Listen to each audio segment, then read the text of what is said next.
Welcome back to the Senior Health Podcast, where age is not a decline, but a new chapter for strength, clarity, and purpose. Let me ask you something simple, but critical. When you go to bed at night, do you assume your body is healing? That your legs are recovering from the day, rebuilding strength, preparing for tomorrow? Because for many people over 60, that's not what's happening at all. In fact, what you do before sleep may be sabotaging your legs while you rest. You might wake up with weakness, swelling, or instability, not because you walk too much, but because of quiet habits that steal strength while you sleep. We don't talk about this enough, but the science is clear and the consequences are real. So today, we're going to uncover the 4 things you must stop doing before bed if you want to protect your legs, your balance, and your independence after 60. Thank you for that passionate introduction, John. This is one of those topics that rarely gets the attention it deserves, and yet it affects so many of my patients. We assume aging legs are simply about movement or lack of it. But in truth, some of the most damaging habits happen in stillness. What you do in the final hour of your day can decide how your muscles repair, how your blood flows, and even how your nerves reset. Especially after 60, your body becomes more sensitive to these bedtime rituals, for better or worse. So in today's conversation, we're going to shine a light on 4 quiet mistakes that weaken legs while we sleep. We'll explore why they matter, how to recognize them, and, most importantly, what to do instead. There's a lot of misinformation out there, so we'll stick to the facts, backed by both American research and traditional Japanese practice. And I encourage every listener to stay with us until the very end, because the 4th habit is something almost everyone does, without realizing how deeply it affects circulation and strength. Wait, are you saying that habits most people think are harmless could actually lead to leg decline overnight? Yes, absolutely. In fact, I would say that leg strength after 60 is shaped just as much by your evenings as by your mornings. One of the biggest mistakes we make is assuming that only movement builds strength. But recovery is just as important, and what many don't realize is that certain pre-sleep behaviors actively prevent proper recovery. This could mean waking up stiffer than the night before, or losing coordination and balance little by little. The danger is in the slow erosion, because it's not loud, it's not painful, but it adds up every single night. That really resonates, because I've seen patients who do everything right during the day and still struggle. Trust me, I've worked with seniors who walked daily, took all the right supplements, even followed physical therapy, but still saw decline. When we adjusted their evening patterns, the difference was remarkable. Less swelling, more energy upon waking, better control on stairs and while standing from a chair. And the science supports it. Studies in both Japan and the US show that poor nighttime circulation, shallow nerve rest, and fluid retention are directly linked to certain bedtime routines. The good news is that these patterns are reversible, often within days, and once we know what to avoid, we can make simple adjustments that have lasting impact. That's what we're here to uncover. That reminds me of a 68-year-old patient who walked daily but still woke up with heavy, stiff legs. We found the problem wasn't his daytime routine. It was what he was doing right before bed. A few simple changes made a huge difference in just 1 week. So let's get into it. What's the first habit you tell your older patients to stop doing before bed? And why?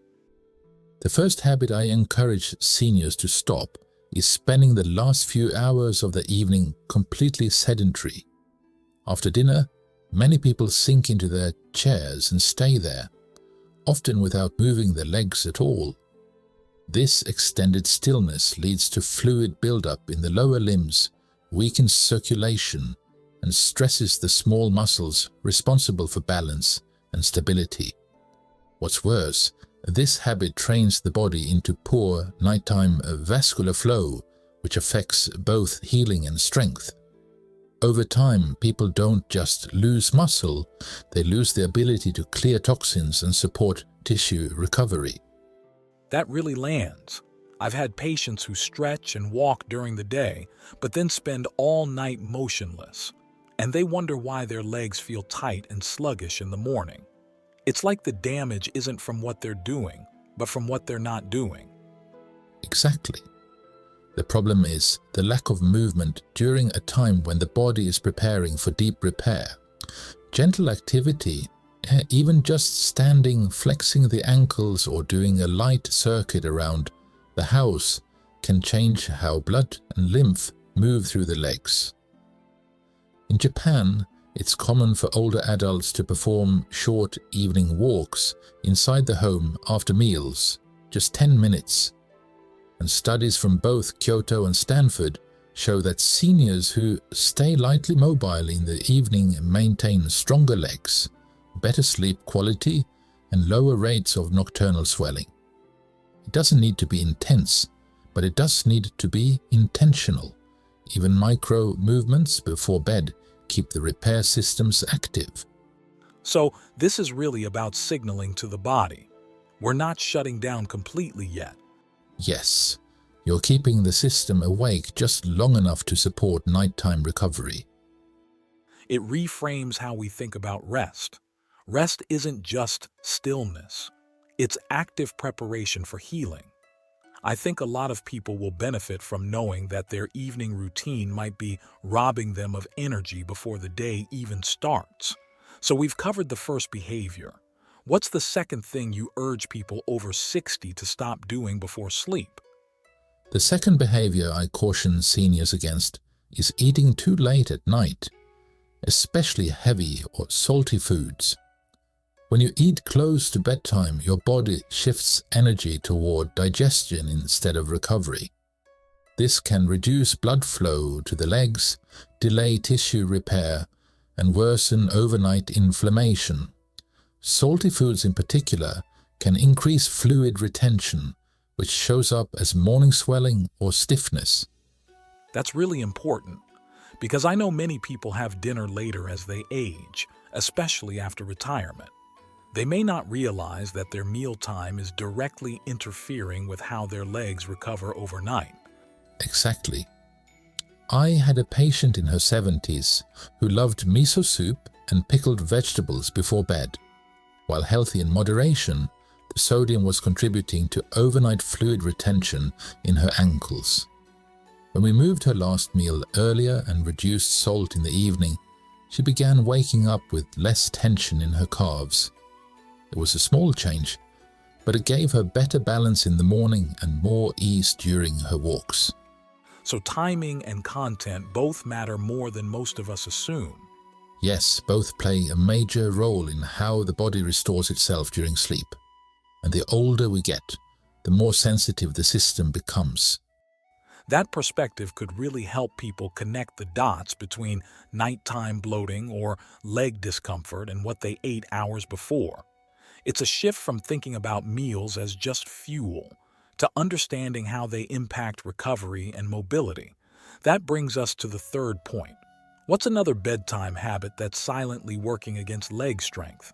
The third habit I urge seniors to reconsider is going to bed dehydrated.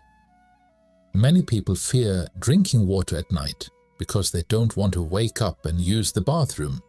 But what they don't realize is that mild dehydration actually worsens nighttime cramping, restricts blood flow to the extremities, and impairs muscle repair. Muscles are nearly 75% water, and without enough hydration, the body struggles to deliver nutrients to recovering tissues. That's a really common issue, and I've had patients who complain of leg cramps at night without ever realizing they were mildly dehydrated. Exactly.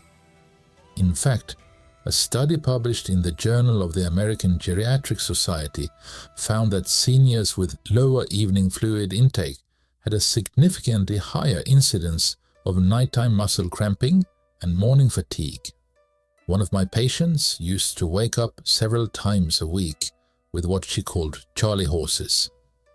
We adjusted her fluid intake, just 6 ounces of water about 45 minutes before bed, and the cramps nearly vanished.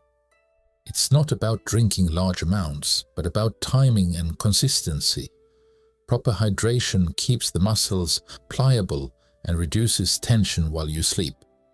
So even a small cup of water in the evening can have a protective effect? Yes, as long as it's balanced with earlier hydration during the day. The goal is cellular readiness, not bladder overload.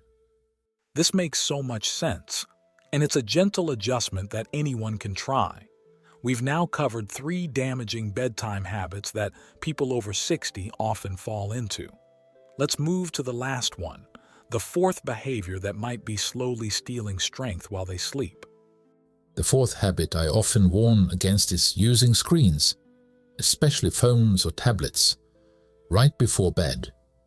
Most people think the issue is just about sleep quality, but for seniors, the impact goes deeper. Blue light exposure late at night suppresses melatonin, which doesn't just affect sleep cycles. It interferes with hormone-driven muscle repair. Plus, scrolling often locks people into static postures with bent knees and poor leg circulation, sometimes for over an hour. This combination, hormonal disruption and physical stagnation, silently chips away at the body's ability to rebuild overnight. I've seen this too. Patients will say they're just relaxing, but in reality, they're stuck in one position with a dim glow right in their face. It's not rest, it's interference. Exactly. And studies from both Osaka University and UCLA show that seniors with regular nighttime screen use have slower recovery rates, increased morning joint stiffness, and even greater risk of falls. One woman I worked with liked to watch videos in bed, but she'd often wake up groggy with numb feet. When she replaced her screen time with a 15-minute foot soak and low light, her alertness improved, and so did her balance. It was like her legs had been given permission to restore instead of brace. So it's not just about sleep, it's about what kind of sleep and whether the body gets the signal to rebuild. That's it. And once you remove the interference, the body often does the rest beautifully. This brings it all together, from movement to timing, hydration to screens. Each habit either helps or harms us in the quiet hours. But the good news is, every one of these can be changed. Now that we've looked at what to stop doing, let's shift into the positive. What are the nighttime habits you recommend to strengthen legs after 60, starting tonight? If someone over 60 asked me when to start rebuilding leg strength, I'd tell them to begin with one quiet moment. Elevating their legs before bed. Just 10 minutes, lying back with their feet on 2 pillows. It sounds too simple, I know, but it signals the body to drain fluid, reduce pressure, and start healing from the bottom up. I've seen it bring morning relief to patients who struggled for years with swelling they thought was just part of aging.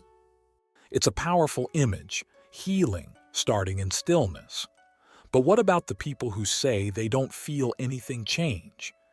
That's the trick.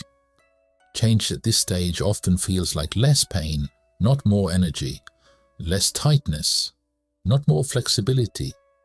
One woman told me her ankles no longer throbbed when she stood up, and that opened the door to walking more, feeling confident again. It's like removing the block that's been holding everything back, not by pushing harder, but by letting go. Exactly. And once that block is gone, the body remembers what to do. Movement becomes natural again, not forced. What else makes a difference in that final hour before sleep?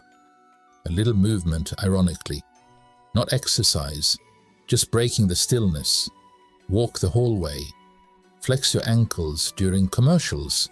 Shift your position. Let your body know it's still alive, still moving, even in rest. That keeps the blood and nerve signals flowing through the legs, where they tend to slow down most. That reframes it entirely. Bedtime isn't the end of the day. It's the beginning of your recovery window. And with just a few intentional changes, it becomes a time to rebuild, not decline. I hope today's conversation opened some eyes. Leg weakness after 60 isn't random. It's often a result of daily patterns we can change. And the most powerful changes often begin in the quietest moments. You know, it's amazing how something as simple as bedtime habits can determine whether we rise each morning with strength or struggle. And if we don't look closely, we might assume aging is the cause, when it's actually our routines. That's why these insights matter so much. Before we go, could you leave our listeners with one simple line, something they can carry with them tonight? Strong legs aren't built in the gym. They're protected in the hours before sleep. That's when the body does its real repair work. That's a line worth remembering. If you're over 60 or love someone who is, I hope you'll take these tips to heart and start tonight. Small changes, done consistently, can protect your strength, your balance, and your independence. Like subscribe and leave a comment where you're watching from. We'll see you next week on the Senior Health Podcast.